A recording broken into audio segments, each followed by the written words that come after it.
Hey y'all, so here's some classic literature books that aren't boring because I know some of the books that we read in school are kind of a snooze fest.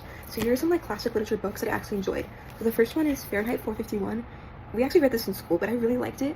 It's about a dystopian society, and burning books is the new occupation for firefighters. I thought it was really interesting because it shows how censorship impacts people and how it impacts society. It's really good. I think everybody should read it at least once in their life.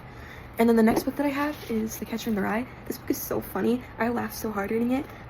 It was written, I think, in the 1940s. It was actually written on my birthday, by the way, which I think is really cool. But it's so humorous. It's really lighthearted. I think Holden does such a good job narrating the book. It's amazing. Everybody should read this if they want a good laugh. And then the next book is The Stranger by Albert Camus. I am a big fan of him.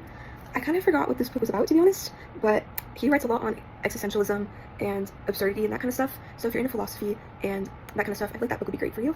I haven't read this book in so long, so I'm sorry, but I completely forgot what that was about. But I think it's about a guy who gets murdered and he gets on trial, I think. But yeah, it's good. I just haven't read it in a while, so I forgot.